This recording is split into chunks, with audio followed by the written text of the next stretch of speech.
Hello and welcome. आप सभी का एक बार फिर से बहुत बहुत स्वागत है आपके और हमारे चैनल हेल्पर सीयूईटी प्रिपरेशन। इस वीडियो में हम लोग यूनिट 2 का इकोनॉमिक्स का देखेंगे और टॉपिक जो है आप स्क्रीन पर देख सकते हैं। ये सारे टॉपिक हम लोग ब्रीफ में देखेंगे और क्या है पूरा हिंदी और इंग्लिश दोनों में टॉपिक को डिस्कस किया जाएगा। अगर आप मेरे सोशल मीडिया हैंडल से जुड़ना चाहते हैं तो व्हाट्सएप ग्रुप और टेलीग्राम चैनल का लिंक आपको डिस्क्रिप्शन में मिल जाएगा। वहां से आप ज्वाइन होकर के डायरेक्टली मुझसे जुड़ सकते हैं। और NCERT ITP 2025 की अगर आप तैयारी कर रहे हैं और फ्री क्लासेस करना चाहते हैं इकोनॉमिक्स का या फिर पॉलिटिकल साइंस का या फिर ज्योग्राफी का, तो आप मेरे चैनल से कर सकते हैं। ज्योग्राफी और पॉलिटिकल साइंस इकोनॉमिक्स का सभी का मैंने वीडियो अपलोड कर रखा है, अलग अलग प्लेलिस्ट बना के। जाके आप प्लेलिस्ट चेक कीजिए और वहाँ से आप देख सकते हैं।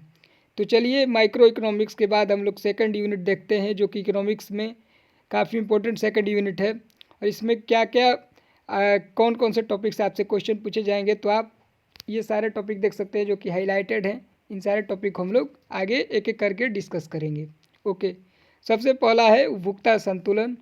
तो यहाँ पे कंज्यूमर आप देख रहे हैं, consumer equilibrium is the point where a consumer get to maximum possible satisfaction from their limited income. तो यहाँ पे कहा जा रहा है कि एक कंज्यूमर है जो कि उपभोक्ता बाजार में वस्तुओं की सेवाओं की कीमतों को देखता है, यानी कि जो कीमत है बाज़ार में उसको देखता है, और अपनी सीमित आय यानी कि एक व्यक्ति है उसकी जो गैस इनकम है वो क्या होती है, फिक्स होती है। और मान लीजिए 30,000 रुपये एक व्यक्ति की इनकम है, तो वो उसी के हिसाब से जो है गुड्स और प्राइस देखेगा और उसे खरीदेगा, जहाँ तक उसे लगता है कि उन्होंने अपनी खुशी या उपयोगिता को अधिकतम करने के लिए अपना पैसा सर्वोत्तम संभव तरीके से क्या किया है, खर्च किया है।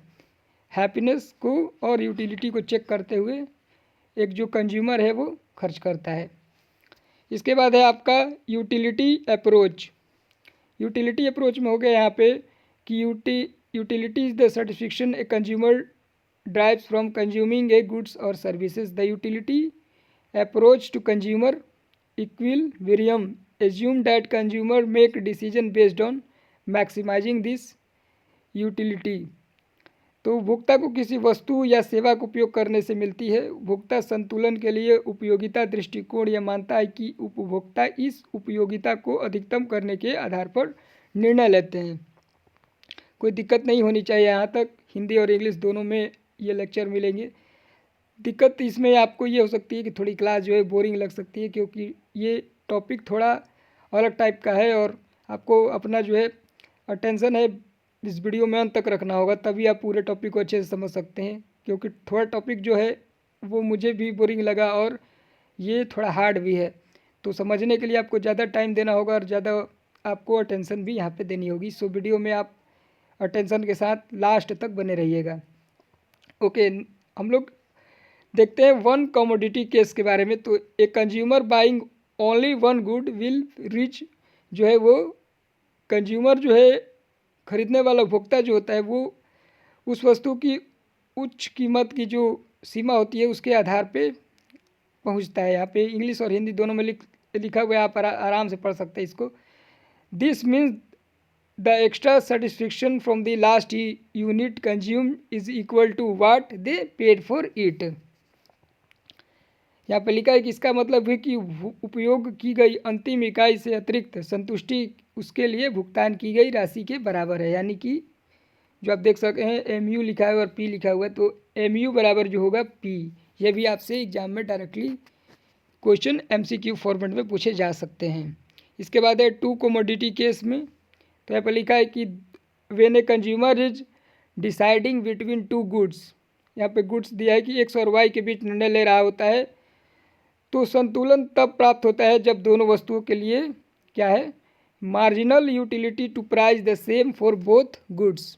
जो मार्जिनल प्राइस है वो दोनों यूटिलिटी के लिए क्या होनी चाहिए, सेम। यहाँ पे आप फॉर्मूला देख सकते हैं MUX by PX equal to MUY by PY। This is knows as the law of equi marginal utility. इसके बाद आपका डिमांड आता है, यानी कि बाज़ार की जो मांग है, तो मार्केट डिमांड इसमें हो गया। इसके बाद दूसरा टॉपिक है डिटर्मिनेंट्स ऑफ डिमांड। तो पहला टॉपिक हम लोग देखते हैं मार्केट डिमांड में। बाजार की मांग, the total quantity of a good और services that all consumer in a market are willing and able to buy at various price levels during a specific time period. किसी वस्तु या सेवा की कुल मात्रा जिसे बाजार में सभी उपभोक्ता एक निश्चित समय अवधि के दौरान विभिन्न मूल्यों यानी कि जो अलग अलग मूल्य होते हैं स्तरों पर खरीदने के लिए इच्छुक और सक्षम है। इसके बाद सेकंड टॉपिक है determinants of demand, factors that influence how much of a product consumer want to buy these include. तो यहाँ पे बताया जा रहा है कि जो मांग के निर्धारण है यानी कि जो कस्टमर का डिमांड है, उसके बाद ये क्या क्या देखता है, वो कारक जो प्रभावित करते हैं उपभोक्ता किस उत्पाद का कितना हिस्सा खरीदना चाहता है। मान लीजिए कोई वस्तु है जो 100 रुपये किलो है और 1 केजी मिल रहा है, तो अगर कस्टमर चाहे तो हाफ केजी भी वो कोई मूल्य के वस्तु खरीद सकता है और केवल 50 रुपये ही पे करेगा उस स्थिति में। तो ऐसा ही आप समझ गए होंगे। इसके बाद है प्राइस ऑफ गुड इटसेल्फ, जो प्राइस है वो कस्टमर खुद ही समझ सकता है। The most direct determinants generally higher price lead to lower quantity demands and vice versa. आमतौर पर उच्च कीमतें की मांग की मात्रा को कम करती है और इसके विपरीत मांग का नियम।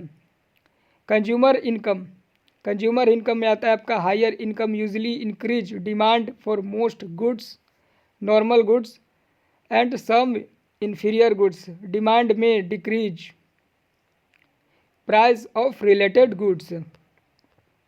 इसके बाद है विकल्प, यदि किसी विकल्प वस्तु की कीमत बढ़ती है तो मूल्य वस्तु की मांग बढ़ सकती है। It the price of substitute good rise, demand for the original good में इंक्रीज। ये यहाँ पे एग्जांपल में दिया हुआ है, if coffee price rise T demand में इंक्रीज। अगर कॉफ़ी का जो है डिमांड हाई होता है यानी कि प्राइस हाई होता है, डिमांड सॉरी नहीं है, प्राइस हाई होता है, तो जो है टी की डिमांड उसके बदले क्या होगी, बढ़ जाएगी। यही है। इसके बाद है complements, if the price of complementary goods rise. यहाँ पे बताया जा रहा है कि यदि किसी पूरक वस्तु यानी कॉम्प्लीमेंट्री गुड्स की यानी कि वस्तु की मांग बढ़ती है, demand for the original good में डिक्रीज। तो जो डिमांड है ओरिजिनल जैसा कि मैंने आप कॉफ़ी का एग्जांपल दिया तो कम हो जाएगी। यहाँ पे एग्जांपल के तौर पे आप देख सकते हैं, if gasoline price rise demand for large cars में डिक्रीज। यहाँ पर देखिए जो बड़ी कार होती है, गैसोलीन की कीमतें अगर बढ़ती हैं तो जो है बड़ी कार है उसकी डिमांड क्या होगी, घट जाएगी। इसके बाद आप देख सकते हैं कुछ और टॉपिक है कंज्यूमर टेस्ट एंड प्रेफरेंसेस। इसके बाद है आपका कंज्यूमर एक्सपेक्टेशन है, नंबर ऑफ बायर्स हो गया। इसके बाद डिमांड शेड्यूल है, ये भी आप अच्छे से देख लीजिएगा और याद कर लीजिएगा। ओके, अब आगे बढ़ते हैं। इसके बाद हम लोग देखते हैं डिमांड कर्व को, a graphical representation of the demand schedule with price on the vertical axis and quantity demand on the horizontal axis. यहाँ पर बताया जा रहा है कि जो मांग अनुसूची है यानी कि जो ग्राफिकल रिप्रेजेंटेशन है वो क्या करता है, रिप्रेजेंट करता है कीमत और क्षैतिज अक्ष पर मांग की गई मात्रा होती है। यह आमतौर पर मांग के नियम के कारण नीचे की ओर क्या होता है, झुका हुआ होता है यानी कि कम होता है। इसके बाद movement along for demand curve, इसमें दिया है कि ये change in quantity demand due to a change the goods on price. This is show as a movement from one point to another on the same demand curve.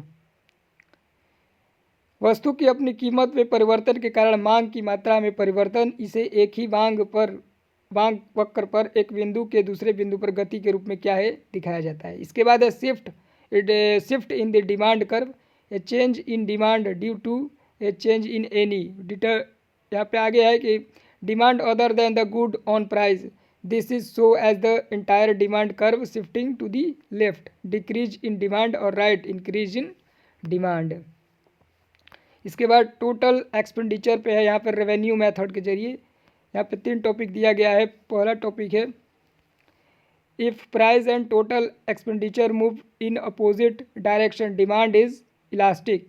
Second topic है if price and total expenditure move to the same direction demand in, यहाँ पे लिखा है कि in elastic हो जाएगा, elastic हो जाएगा यानी कि कम होगा। If total expenditure remain constant when price change demand is कंट्रीड इलास्टिक हो जाएगा। इसके बाद जियोमेट्रिक आप देख सकते हैं और point elasticity method use to measure, यहाँ पर दिया हुआ है कि पीईडी एक फॉर्मूला है जिसे आप देख सकते हैं, PED lower segment of the demand curve upon upper segment of the demand curve.